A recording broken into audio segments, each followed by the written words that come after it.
Due to COVID-19 pandemic and subsequent lockdown, all educational institutions are closed.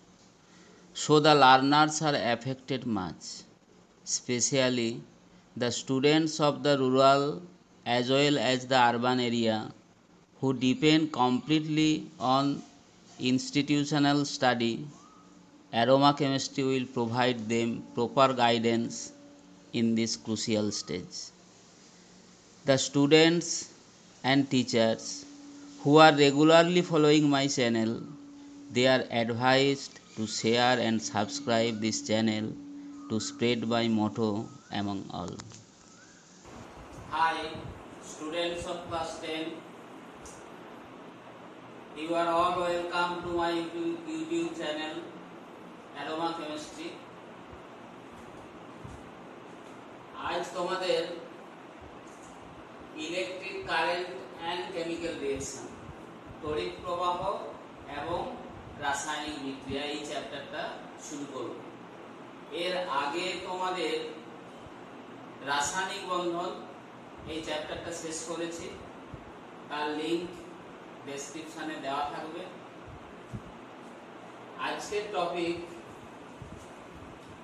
Conductor and insulator or non conductor, পরিবাহী এবং তড়িৎ পরিবাহী এবং তড়িৎ অপরিবাহী পদার্থ, ইলেকট্রোলাইটস অ্যান্ড নন ইলেকট্রোলাইটস, তড়িৎ বিশ্লেষ্য এবং তড়িৎ অবিশ্লেষ্য পদার্থ এবং এদের উদাহরণ, electrolysis and it's explanation, examples of electrolysis, তড়িৎ বিশ্লেষণ এবং এর ব্যাখ্যা এবং কিছু তড়িৎ বিশ্লেষ্য পদার্থের তড়িৎ বিশ্লেষণের ফলে তড়িৎ দ্বারে কি কি পদার্থ উৎপন্ন হয়, আজকে এটাই পড়াবো।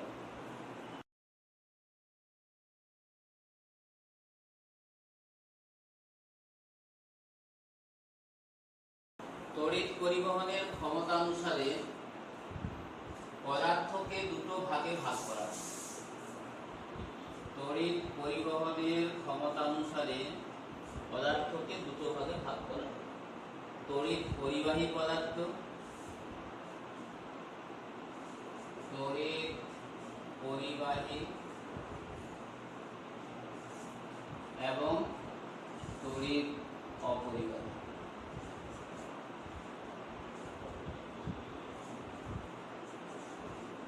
এই তড়িৎ অপরিবাহী পদার্থগুলোকে অন্তরক পদার্থ বলা হয়। অন্তরক, ইনসুলেটর। এখন যে সমস্ত পদার্থ তড়িৎ পরিবহন করে তাদেরকে তড়িৎ পরিবাহী পদার্থ বলে, এবং যে সমস্ত পদার্থ তড়িৎ পরিবহন করে না তাদেরকে অন্তরক পদার্থ বা তড়িৎ অপরিবাহী পদার্থ বলা হয়। যেমন কাঁচ, রবার প্রভৃতি, প্লাস্টিক প্রভৃতি। এখন তড়িৎ পরিবাহী পদার্থকে আবার দুটো ভাগে ভাগ করা হয়। তড়িৎ পরিবাহী পদার্থকে আবার দুটো ভাগে ভাগ করা হয়, ধাতব পরিবাহী, ধাতব পরিবাহী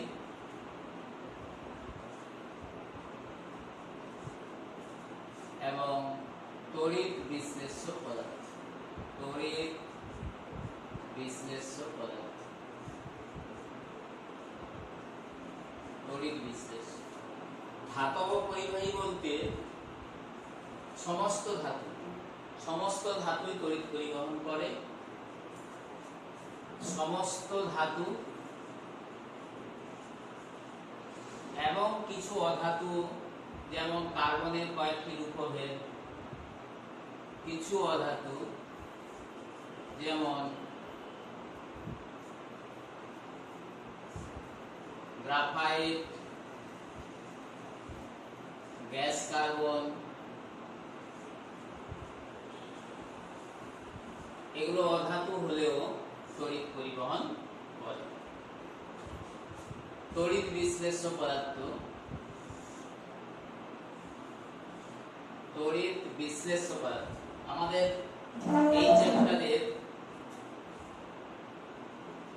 এই চ্যাপ্টার আমাদের এই তড়িৎ বিশ্লেষ্য পদার্থ দিয়েই শুরু হবে। তড়িৎ বিশ্লেষ্য পদার্থ মানে যে সমস্ত পদার্থ গলিত অবস্থায় বা কোনো উপযুক্ত দ্রাবকে দ্রবীভূত অবস্থায় তড়িৎ পরিবহন করে এবং তড়িৎ পরিবহনের ফলে রাসায়নিক পরিবর্তন ঘটে বা রাসায়নিক বিয়োজন ঘটে নতুন পদার্থ উৎপন্ন হয়, তাদেরকে তড়িৎ বিশ্লেষ্য পদার্থ বলা হয়। এই তড়িৎ বিশ্লেষ্য পদার্থের আবার দুটো ভাগ আছে, তীব্র তড়িৎ বিশ্লেষ্য পদার্থ এবং মৃদু তড়িৎ বিশ্লেষ্য পদার্থ। তীব্র তড়িৎ বিশ্লেষ্য, তীব্র তড়িৎ বিশ্লেষ্য এবং মৃদু তড়িৎ বিশ্লেষ্য।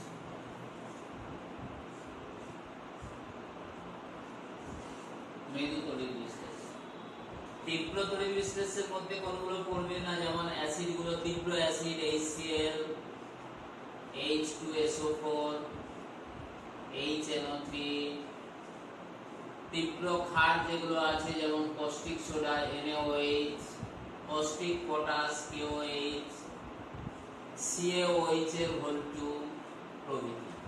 এগুলো হলো অ্যাসিড, তীব্র অ্যাসিড। এগুলো হচ্ছে তীব্র ক্ষার এবং লবণ, sodium chloride, potassium chloride, magnesium chloride, copper sulphate প্রভৃতি। এগুলো তীব্র তড়িৎ বিশ্লেষ্য পদার্থের মধ্যে পড়ে। তাহলে তীব্র অ্যাসিড বলতে যে HCl, H2SO4, HNO3, এগুলোকে বলা হয় তীব্র ক্ষার, NaOH, KOH, CH এর হোল 2 তীব্র ক্ষার। এগুলো হলো তীব্র অ্যাসিড।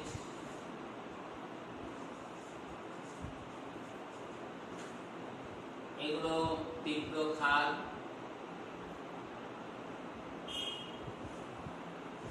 তীব্র ক্ষার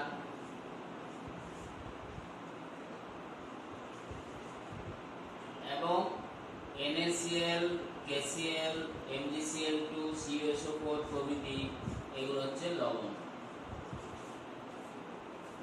এগুলো তীব্র তড়িৎ বিশ্লেষ্যের মধ্যে পড়ে। তীব্র তড়িৎ বিশ্লেষ্য বলতে যেগুলো জলীয় দ্রবণে প্রায় সম্পূর্ণরূপে আয়নিত হয়ে ক্যাটায়ন ও অ্যানায়ন উৎপন্ন করে, তাদের তীব্র তড়িৎ বিশ্লেষ্য পদার্থ বলে।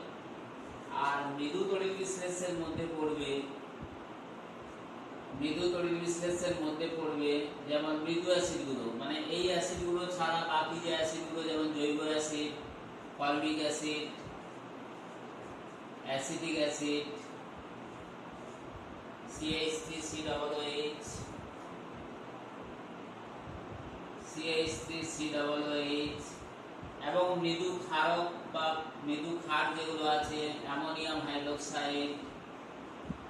আচ্ছা, মৃদু অ্যাসিড, কার্বনিক অ্যাসিডও পড়বে, মৃদু acid H2CO3, ammonium hydroxide, copper hydroxide, CuOH এর হোল 2 প্রভৃতি।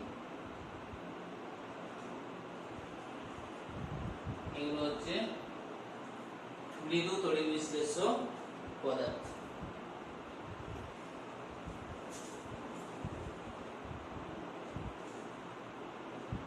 তাহলে তীব্র তড়িৎ বিশ্লেষ্য, মৃদু তড়িৎ বিশ্লেষ্য, এগুলো গেল তড়িৎ অপরিবাহী। আচ্ছা, এই প্রসঙ্গে আরেকটা কথা বলে রাখি, তড়িৎ অবিশ্লেষ্য পদার্থ কোনগুলো হবে? তড়িৎ অবিশ্লেষ্য, তড়িৎ অবিশ্লেষ্য, তড়িৎ অবিশ্লেষ্য পদার্থ। তড়িৎ অবিশ্লেষ্য পদার্থ বলতে সাধারণত সমজৈবিক অণুগুলোকে বোঝায়, যেমন চিনি, গ্লুকোজ, এগুলো জলীয় দ্রবণ কিন্তু তড়িৎ পরিবহন করে। চিনি, গ্লুকোজ, ইউরিয়া প্রভৃতি দ্রবণ। এগুলো জলীয় দ্রবণে যেহেতু আয়নিত হয় না তাই এদের জলীয় দ্রবণ তড়িৎ পরিবহন করে না, এই জন্য এদের তড়িৎ অবিশ্লেষ্য পদার্থ বলা হয়। তাহলে সেটা হলো তোমাদের এই যে প্রাথমিক ধারণা দিলাম পদার্থকে এই যে তড়িৎ পরিবহনের ক্ষমতা অনুযায়ী দুটো ভাগে ভাগ করা হলো, তড়িৎ পরিবাহী, তড়িৎ অপরিবাহী। তড়িৎ অপরিবাহী মানে যেগুলো তড়িৎ পরিবহন করে না।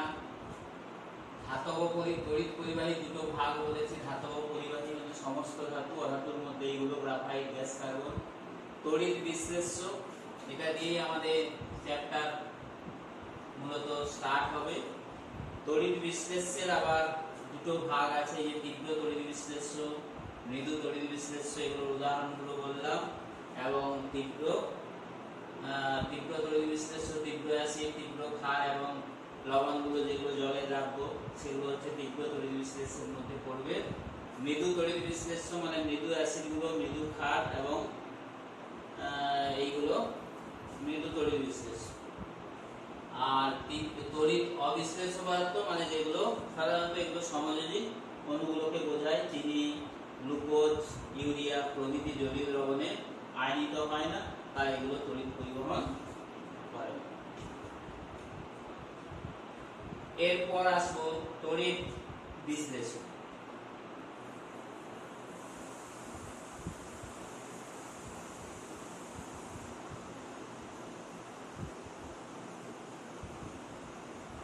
তাহলে এখানে তড়িৎ বিশ্লেষণের সংজ্ঞাটা তোমাদের পড়তে হবে পরীক্ষার জন্য। এরপর আসি তড়িৎ বিশ্লেষণ। তড়িৎ বিশ্লেষণ ইলেকট্রোলাইসিস।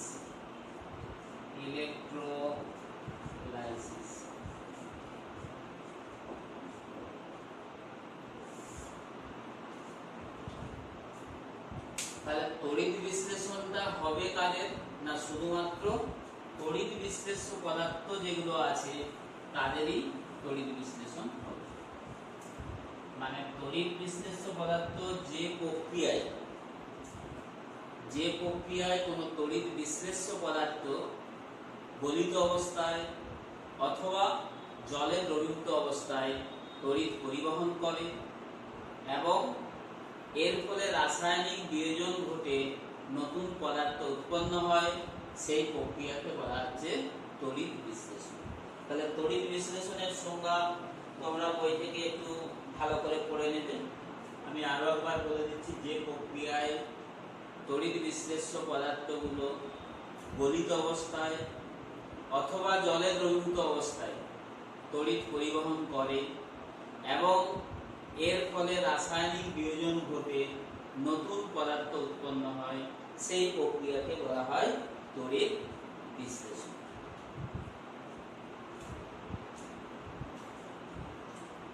এখন ধাতব পরিবাহী আর তড়িৎ বিশ্লেষ্য।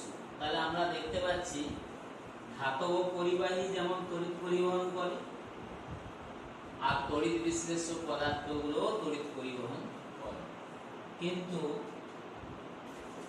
এদের তড়িৎ পরিবহনের ব্যাখ্যাটা আলাদা এবং এদের মধ্যে পার্থক্য রয়েছে। ধাতব পরিবাহী এবং তড়িৎ বিশ্লেষ্য।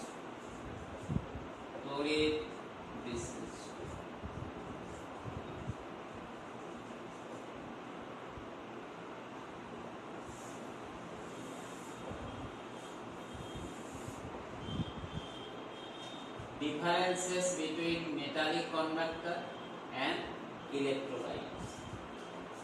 এগুলো পয়েন্ট করে করবে 1 2 3 চারটে মতো পয়েন্ট হবে। পয়েন্টগুলো আমি বলে দিচ্ছি, একটু নোট করে নিতে হবে। ধাতব পরিবাহী মানে ধাতু তড়িৎ পরিবহন করে মুক্ত ইলেকট্রনের মাধ্যমে। তাহলে ধাতুতে তড়িৎ পরিবহনের মাধ্যম হলো মুক্ত ইলেকট্রন, 1 নম্বর পয়েন্ট। দ্বিতীয়, এখানে তড়িৎ বিশ্লেষ্য পদার্থের ক্ষেত্রে তড়িৎ পরিবহন করে আয়ন। তাহলে এখানে হচ্ছে তড়িৎ পরিবহনের মাধ্যম হচ্ছে কি মুক্ত ইলেকট্রন, মুক্ত ইলেকট্রন, আর এখানে হলো আয়ন। আয়ন বলতে ক্যাটায়ন এবং অ্যানায়ন। না, এই যে তড়িৎ বিশ্লেষ্য পদার্থ প্রথমে গলিত অবস্থায় বা কোনো উপযুক্ত দ্রাবকে দ্রবীভূত অবস্থায় বিয়োজিত হয়ে আয়নে পরিণত হয়। এই আয়নগুলো এখানে তড়িৎ পরিবহনে সাহায্য করে। নাম্বার 2, তাহলে ধাতব পরিবাহী তড়িৎ পরিবহনের জন্য কোনো মাধ্যমের প্রয়োজন হয় না। এখানে কোনো মাধ্যম লাগে না, মাধ্যমের প্রয়োজন হয় না, মাধ্যমের প্রয়োজন হয় না। কিন্তু তড়িৎ বিশ্লেষ্য পদার্থের তড়িৎ পরিবহনের জন্য মাধ্যমের প্রয়োজন। এখানে কিন্তু মাধ্যমের প্রয়োজন।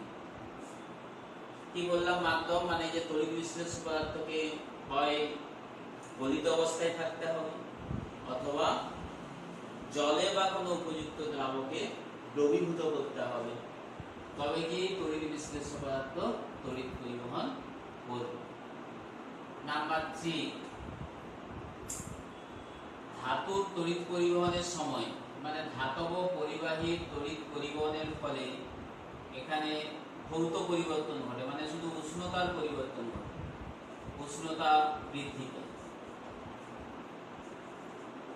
উষ্ণতার পরিবর্তন ঘটে। কিন্তু এক্ষেত্রে উষ্ণতার পরিবর্তন ঘটে। 4 হচ্ছে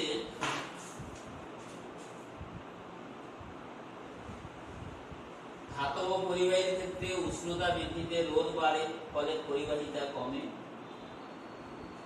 ধাতব পরিবাহীর ক্ষেত্রে উষ্ণতা বৃদ্ধিতে, এই পয়েন্টটা না হয় লিখে দিচ্ছি, ধাতব পরিবাহীর ক্ষেত্রে উষ্ণতা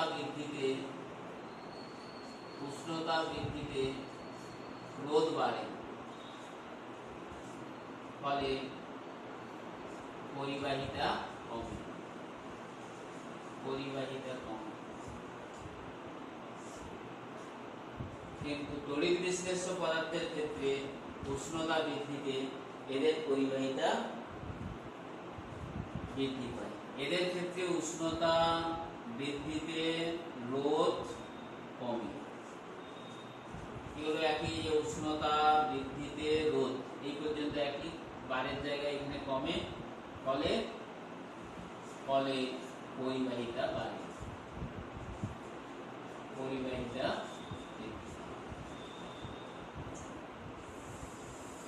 এই 4টে পয়েন্ট দিলে হবে। তাহলে ধাতব পরিবাহী এবং তড়িৎ বিশ্লেষ্য পদার্থের মধ্যে পার্থক্যটা, এই 4টে পয়েন্ট। এখন আসি তড়িৎ বিশ্লেষণ।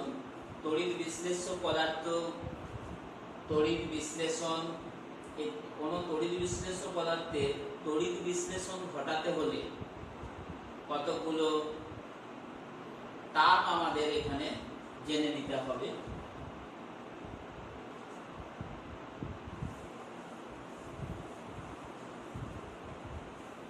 কতগুলো টার্ম এখানে জানতে হবে। যেমন প্রথমেই জানতে হবে ভোল্টামিটার, এই রাশিগুলো আমাদের এখানে জেনে নিতে হবে। তড়িৎ বিশ্লেষণ সংক্রান্ত কতগুলো পদ, যেমন ভোল্টামিটার,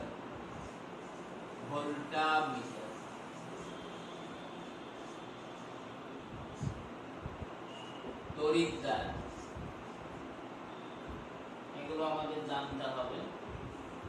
তড়িৎদ্বার,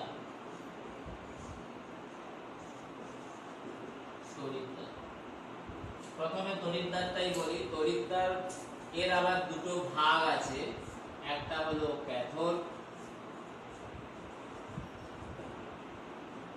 অপরটি হলো অ্যানোড। না, ক্যাথোড হচ্ছে যে তড়িৎদ্বারটি ব্যাটারির নেগেটিভ প্রান্তের সঙ্গে যুক্ত, তাকে বলা হচ্ছে ক্যাথোড। মানে এটি হচ্ছে ব্যাটারির নেগেটিভ প্রান্তের সঙ্গে যুক্ত, ব্যাটারির নেগেটিভ প্রান্তের সঙ্গে যুক্ত। নেগেটিভ প্রান্তের সঙ্গে যুক্ত, আর অ্যানোড হচ্ছে ব্যাটারির পজিটিভ প্রান্তের সঙ্গে যুক্ত।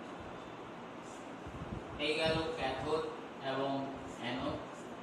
এখন ক্যাথোড এবং অ্যানোড হিসাবে সাধারণত ব্যবহার করা হয় যে ধাতুর সক্রিয়তা শ্রেণীতে যে ধাতুগুলো নিচের দিকে আছে, মানে অর্থাৎ যেগুলো রাসায়নিকভাবে কম সক্রিয়, যেমন প্লাটিনাম, কপার, সিলভার, এইগুলোকে তড়িৎদ্বার হিসাবে ব্যবহার করা হয়। এবং অধাতুর ক্ষেত্রে গ্রাফাইট, গ্যাস কার্বন, এগুলোকে তড়িৎদ্বার রূপে ব্যবহার করা হয়। তাহলে তড়িৎদ্বার রূপে ব্যবহার করা হয় platinum, copper, silver, graphite, gas carbon, graphite, gas carbon প্রভৃতি।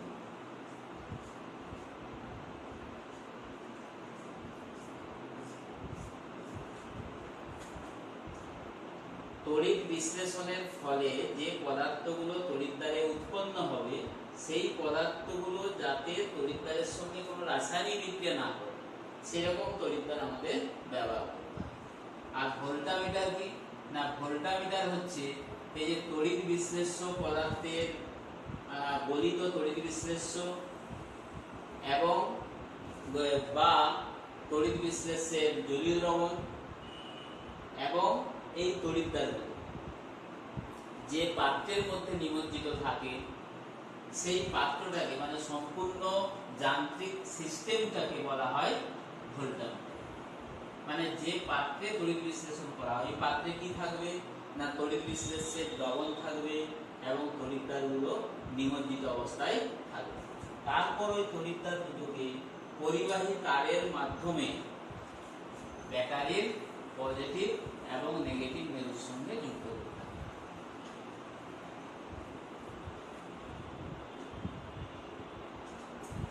এখন ডায়াগ্রামের সাহায্যে তড়িৎ বিশ্লেষণ প্রক্রিয়াটা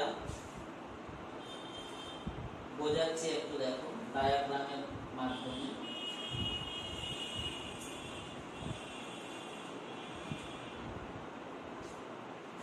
এটাকে ধরে নিচ্ছি যে ভোল্টামিটার চিত্র, এটা হচ্ছে চিত্রের সাহায্যে বোঝা, তড়িৎ বিশ্লেষণের এই চিত্রের সাহায্যে বোঝাচ্ছে।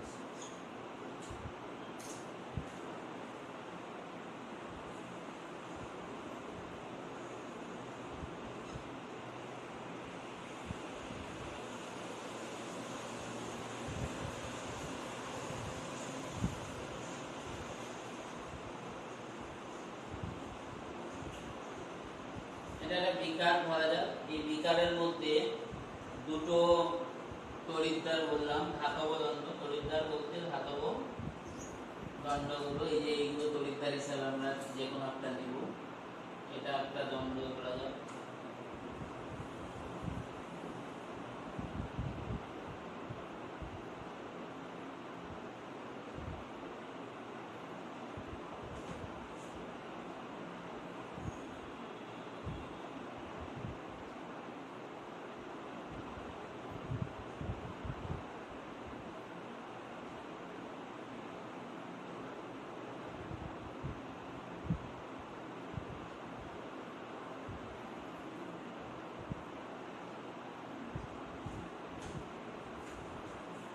এটাকে বলছি ক্যাথোড, ক্যাথোড। এটাকে বলছি অ্যানোড।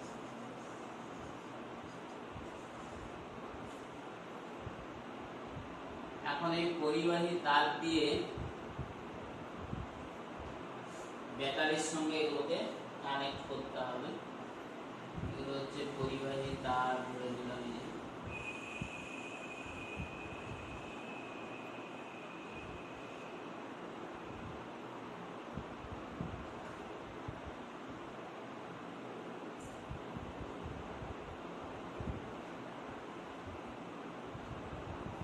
এটা negative, negative, positive, negative, positive, negative, positive. এটাকে ধরলাম ব্যাটারি, পজিটিভ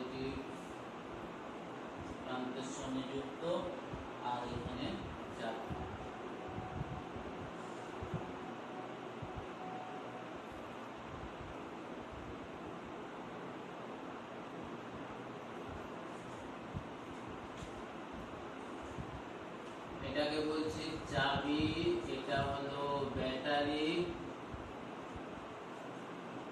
এটা ক্যাথোড আর এটা অ্যানোড। আর আমাদের তাহলে কি বাকি থাকলো? আর বাকি থাকছে তড়িৎ বিশ্লেষ্য পদার্থ। এখানে তড়িৎ বিশ্লেষ্যের পদার্থ, কোনো তড়িৎ বিশ্লেষ্য পদার্থের দ্রবণ নিতে হবে। ধরা যাক এটা তড়িৎ বিশ্লেষ্য পদার্থের দ্রবণ।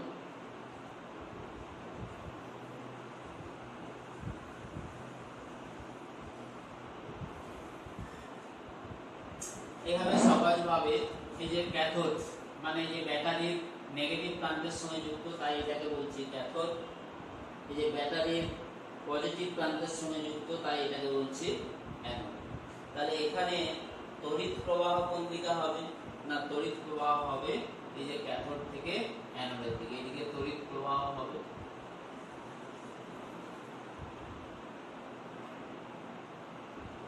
তড়িৎ প্রবাহ।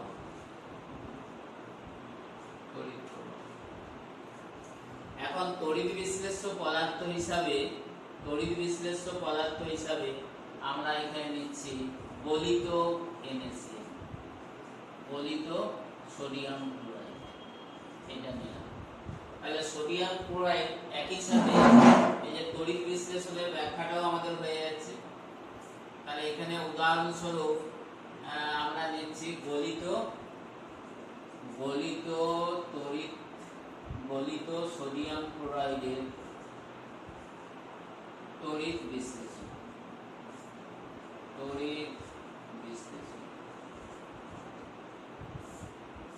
এবং এর ব্যাখ্যা। তাহলে প্রথমে আমরা কি করব? ব্যাটারির মাধ্যমে এখানে তড়িৎ বিশ্লেষ্য পদার্থের মধ্যে তড়িৎ প্রবাহ ঘটাতে হবে। তড়িৎ প্রবাহ ঘটালে এই যে সোডিয়াম ক্লোরাইড এর রাসায়নিক বিয়োজন ঘটবে। বিক্রিয়া কি হবে? না, সোডিয়াম ক্লোরাইড বিয়োজিত হয়ে এটা গলিত সোডিয়াম ক্লোরাইড বিয়োজিত হয়ে Na+ এবং Cl- উৎপন্ন হবে। Na+ এবং Cl-।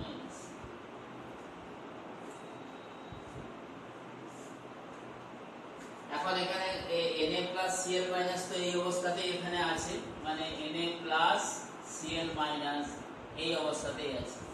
দেখবে রাসায়নিক বন্ধন চ্যাপ্টারটা যখন পড়ায় তখন ওই আয়নীয় যৌগগুলোর গলিত অবস্থায় বা জলীয় দ্রবণে তড়িৎ পরিবহন করে কেন, তার ব্যাখ্যাটা একটু বলেছিলাম যে গলিত অবস্থায় এখানে সোডিয়াম ক্লোরাইড Na+Cl- অবস্থায় আছে। এখন এখানে তড়িৎ পাঠালে কি হবে? না, এর মধ্যে তড়িৎ পাঠালে এই যে আয়নগুলো আছে Na+ এবং Cl-, এই আয়নগুলো গতিশীল হবে। মানে এর মধ্যে যে Na+, Cl- এইগুলো আছে, এগুলো গতিশীল হয়ে যাবে। এই যে Na+, Cl-, এগুলো আছে, এইগুলো গতিশীল হবে এবং এই যে ক্যাটায়নগুলো ক্যাথোড দ্বারা আকৃষ্ট হবে। ক্যাটায়নগুলো মানে বিপরীত আধানের জন্য ক্যাটায়নগুলো ক্যাথোড দ্বারা আকৃষ্ট হবে এবং অ্যানায়নগুলো অ্যানোড দ্বারা আকৃষ্ট হবে। ফলস্বরূপ তড়িৎ বিশ্লেষণের ফলে রাসায়নিক বিক্রিয়া যা ঘটবে সবই তড়িৎ দ্বারা ঘটবে। তাহলে ক্যাথোডে যে ক্যাটায়নগুলো ক্যাথোড দ্বারা আকৃষ্ট হবে, Na+, ক্যাথোডে গিয়ে একটি ইলেকট্রন গ্রহণ করে সোডিয়াম ধাতুতে পরিণত হবে। আর অ্যানোডে Cl- গিয়ে এখানে একটি ইলেকট্রন মুক্ত করবে, দিয়ে Cl পরমাণুতে পরিণত হবে। এবং Cl+Cl পরমাণু রূপে যেহেতু থাকতে পারে না মুক্ত অবস্থায়, তাই Cl+Cl দুটো পরমাণু মিলে ক্লোরিন গ্যাসে পরিণত হয়। তাহলে তড়িৎ বিশ্লেষণের ফলে গলিত সোডিয়াম ক্লোরাইডের তড়িৎ বিশ্লেষণের ফলে আমরা ক্যাথোডে পেয়ে যাচ্ছি সোডিয়াম এবং এখানে দেখছি ইলেকট্রন গ্রহণ হয়েছে, তাই এটি একটি বিজারণ প্রক্রিয়া, অর্থাৎ ক্যাথোডে বিজারণ ঘটে এবং অ্যানোডে ইলেকট্রন বর্জন ঘটেছে, তাই অ্যানোডে জারণ। অর্থাৎ তড়িৎ বিশ্লেষণ একটি জারণ বিজারণ প্রক্রিয়া। তাহলে এটাকে একটু সামারাইজ করে দিলে, যে একটা ভোল্টামিটারের মধ্যে আমরা গলিত NaCl নেব, গলিত NaCl এর মধ্যে তড়িৎ পাঠালে আয়নগুলো গতিশীল হবে, ক্যাটায়ন এবং অ্যানায়নগুলো গতিশীল হবে এবং বিপরীত আধানের জন্য Na+ আয়নগুলো ক্যাথোড দ্বারা, ক্যাথোড মানে নেগেটিভ তড়িৎ দ্বারা, ক্যাথোড দ্বারা আকৃষ্ট হবে এবং ক্যাথোডে গিয়ে প্রয়োজন মতো ইলেকট্রন নিবে। এখানে Na+ মানে একটা ইলেকট্রন ক্যাথোড থেকে গ্রহণ করে সোডিয়াম ধাতুতে পরিণত হবে, তাই ক্যাথোডে বিজারণ ঘটে এবং Cl- অ্যানোডে গিয়ে একটা ইলেকট্রন বর্জন করবে, এখানে প্রয়োজন মতো ইলেকট্রন বর্জন করবে, ইলেকট্রন বর্জন, তাই এখানে জারণ ঘটছে। ক্লোরিন পরমাণু যেহেতু মুক্ত অবস্থায় থাকতে পারে না, তাই দুটো Cl পরমাণু যুক্ত হয়ে ক্লোরিন গ্যাস রূপে নির্গত হবে। অর্থাৎ গলিত সোডিয়াম ক্লোরাইডের তড়িৎ বিশ্লেষণের ফলে আমরা ক্যাথোডে পাবো সোডিয়াম এবং অ্যানোডে পাচ্ছি ক্লোরিন। এটাই হলো তড়িৎ বিশ্লেষণের ফলাফল। এবং এক্ষেত্রে এই যে তড়িৎদ্বার হিসাবে যেটা নিয়েছি, এটা বললাম এইগুলোর মধ্যে এক্ষেত্রে প্লাটিনাম তড়িৎদ্বার আমরা ব্যবহার করব। এই যে এটা প্লাটিনাম তড়িৎদ্বার, এইগুলো হচ্ছে তড়িৎদ্বার এবং এটা হচ্ছে পিটি তড়িৎদ্বার, পিটি প্লাটিনাম, এটাও নিয়েছি প্লাটিনাম, পিটি হচ্ছে প্লাটিনাম। তাহলে গলিত সোডিয়াম ক্লোরাইডের তড়িৎ বিশ্লেষণ বললাম। এখন আসছি জলের তড়িৎ বিশ্লেষণ। জলের তড়িৎ বিশ্লেষণ, তাহলে ভোল্টামিটার, তড়িৎদ্বার, এগুলো আমাদের আলোচনা হয়ে গেল।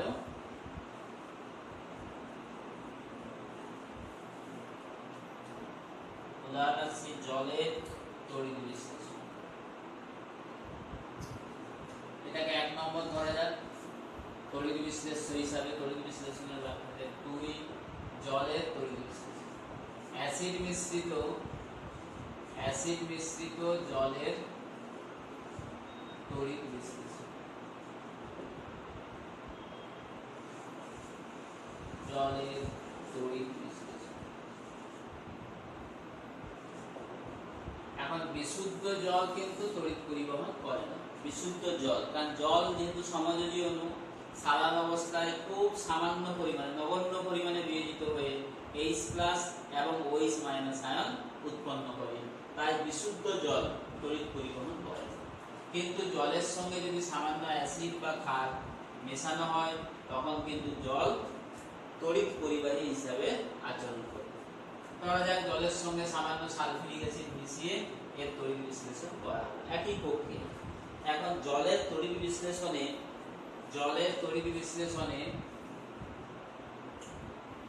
তাহলে জল বিয়োজিত হয়ে এখানে কি হবে, H+ এবং OH-। তাহলে এখানেও আমরা প্লাটিনাম ক্যাথোড নিলাম, প্লাটিনাম তড়িৎদ্বার, পিটি তড়িৎদ্বার ব্যবহার করছি। এবং ঠিক একইভাবে ভোল্টামিটারের মধ্যে অ্যাসিড মিশ্রিত জল নিলাম, লঘু সালফিউরিক অ্যাসিড মিশ্রিত, এখানে ধরা যাক সালফিউরিক অ্যাসিড মিশিয়েছি, H2SO4, লঘু H2SO4 মিশ্রিত।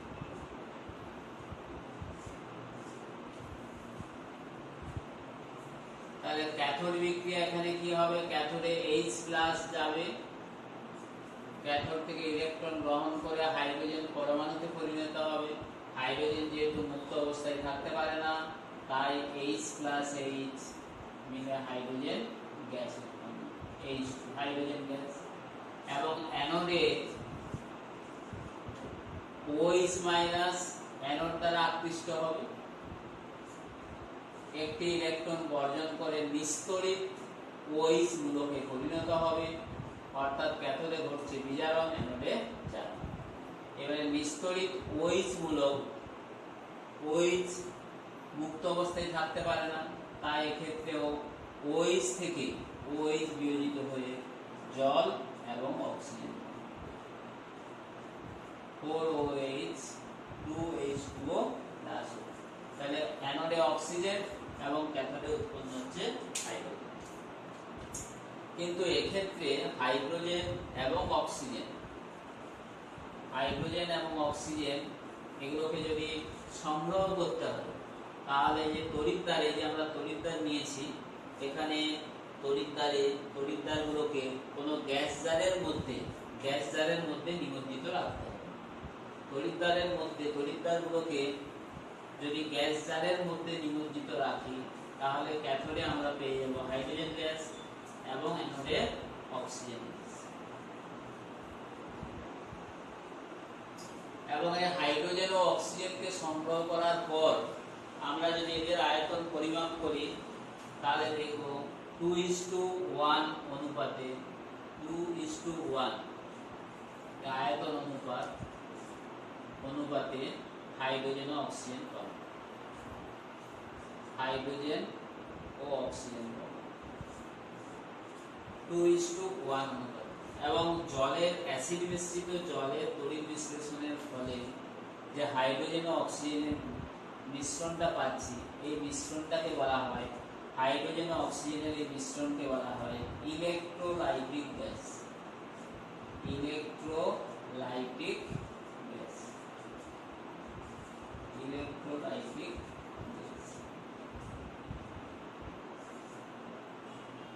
এখন ক্যাথোডে হাইড্রোজেন এবং অ্যানোডে অক্সিজেন অ্যাসিড মিশ্রিত জলের তড়িৎ বিশ্লেষণের ফলে 2:1 আয়তনিক অনুপাতে হাইড্রোজেন ও অক্সিজেনের গ্যাস মিশ্রণ উৎপন্ন হয়। এই গ্যাস মিশ্রণকে বলা হয় ইলেক্ট্রোলাইটিক গ্যাস। এটাকে বলা হয় ইলেক্ট্রোলাইটিক গ্যাস।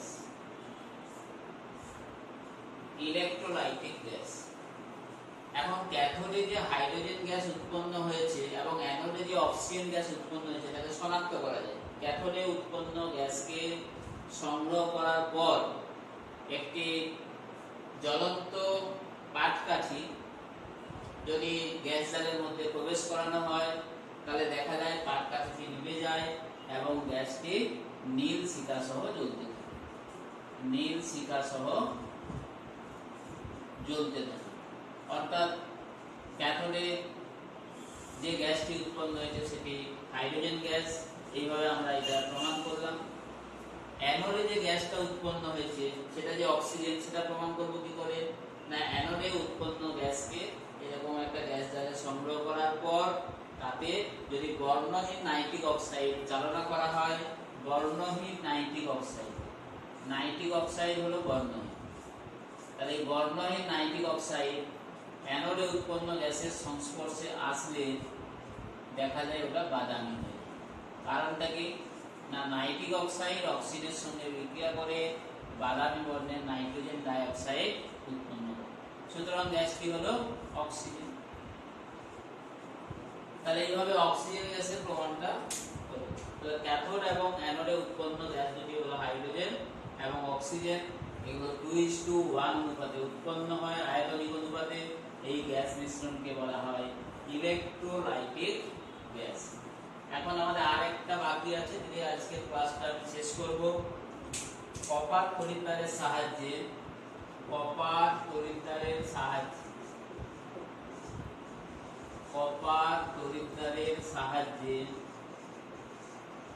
কপার সালফেট এর জলীয় দ্রবণের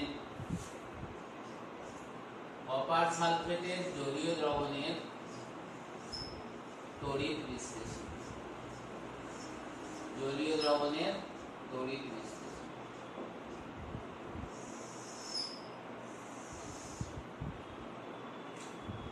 কপার সালফেট বিয়োজিত হয়ে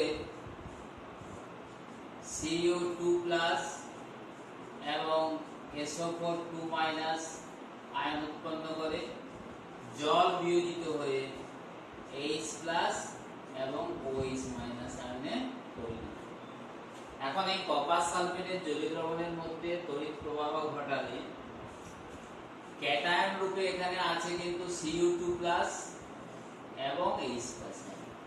তাহলে এই দুটো ক্যাটায়নই ক্যাথোড দ্বারা আকৃষ্ট হবে। কিন্তু এখানে একটা বিষয় জানতে হবে, তোমাদের যে ধাতুর সক্রিয়তা শ্রেণী, ধাতুর যে সক্রিয়তা শ্রেণী পড়েছো, ওই সক্রিয়তা শ্রেণীতে হাইড্রোজেনের নিচে কপার অবস্থা, সক্রিয়তা শ্রেণীতে হাইড্রোজেনের নিচে কপার অবস্থা। যে ধাতু নিচে থাকে তার রাসায়নিক সক্রিয়তা কম। এই জন্য কপারকে আমরা কি বলি, বড় ধাতুর মধ্যে, কপার বড় ধাতুর মধ্যে পড়ে, অর্থাৎ এটা রাসায়নিকভাবে কম সক্রিয়। সেই কারণে H+ আয়নের তুলনায় Cu2+ আয়নের ইলেকট্রন গ্রহণ ক্ষমতা বেশি। তাহলে কপারের রাসায়নিক সক্রিয়তা কম, যেহেতু ধাতুর সক্রিয়তা শ্রেণীতে কপার নিচে আছে, তাই রাসায়নিক সক্রিয়তা কম। এই কারণে ক্যাথোডে Cu2+ গিয়ে দুটো ইলেকট্রন গ্রহণ করে এবং কপারে পরিণত। তাহলে এখানে তড়িৎদ্বার ছিল কি কপার, ক্যাথোডে আবার যে Cu2+টা যাচ্ছে, এই Cu2+ গিয়ে ক্যাথোডে জমা হবে। তাহলে অর্থাৎ এক্ষেত্রে ক্যাথোড ক্রমশ কি পুরু হতে থাকে, অর্থাৎ ক্যাথোড তড়িৎদ্বারটি ক্রমশ পুরু হয়ে যায়। এবার আসছে অ্যানোড। বিপরীত আধানের জন্য স্বাভাবিকভাবেই SO4 এবং OH- আয়ন অ্যানোড দ্বারা আকৃষ্ট হয়। কিন্তু সালফেট আয়ন এবং হাইড্রোক্সিল আয়নের ইলেকট্রন বর্জন অপেক্ষা কপার তড়িৎদ্বার থেকে অ্যানোডে যে কপার রয়েছে সেখান থেকে কপার ইলেকট্রন বর্জন করে এদের আধান মুক্তি ঘটার আগেই অ্যানোড থেকে কপার ইলেকট্রন বর্জন করে Cu2+ রূপে দ্রবণে চলে আসে। তাই এখানে অ্যানোড বিক্রিয়া হচ্ছে Cu থেকে Cu2++, অর্থাৎ অ্যানোড তড়িৎদ্বার ক্রমশ। তাহলে এই তড়িৎ বিশ্লেষণের ফলাফল, এখানে অ্যানোড ক্ষয় পেতে থাকে আর ক্যাথোড পুরু হতে থাকে। এটা হলো তড়িৎ বিশ্লেষণের ফলাফল। অ্যানোডটা ক্রমশ ক্ষয় হতে থাকবে এবং ক্যাথোড পুরু হতে থাকে। অ্যানোড ক্ষয় হতে থাকে এবং ক্যাথোডটা ক্রমশ পুরু হতে থাকে। তাহলে অ্যানোড থেকে যে Cu2+ রূপে দ্রবণে চলে আসছে, সেই Cu2+টাই ক্যাথোডে গিয়ে ইলেকট্রন গ্রহণ করে কপারে পরিণত করে। অর্থাৎ এখানে যে কপার সালফেট দ্রবণ ছিল, কপার সালফেট দ্রবণের গাঢ়ত্বের কোনো পরিবর্তন,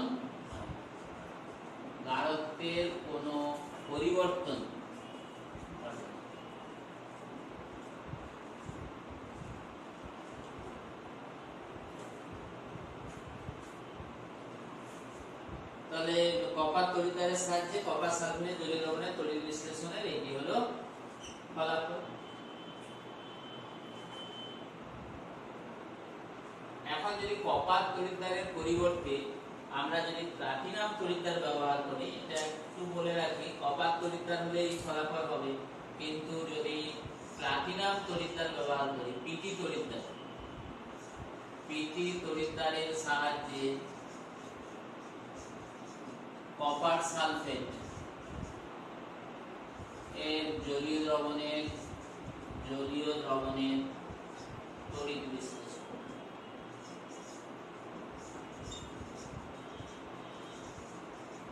যদি ঘটায় তাহলে কি হবে, এক্ষেত্রে এটা একটু হেল্প নাও তোমরা। এটা আমাদের হয়ে গেল কপার তড়িৎদ্বার।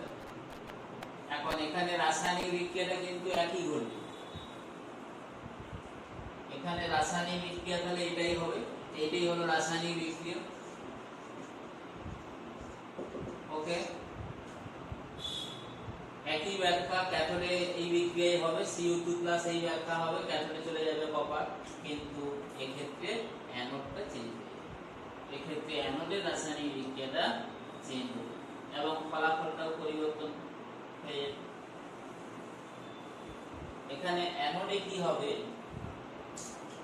অ্যানোডের বিক্রিয়াটা হবে, এখানে অ্যানোডে আছে কি SO4 2 মাইনাস আর OH মাইনাস। এই OH মাইনাস আয়নের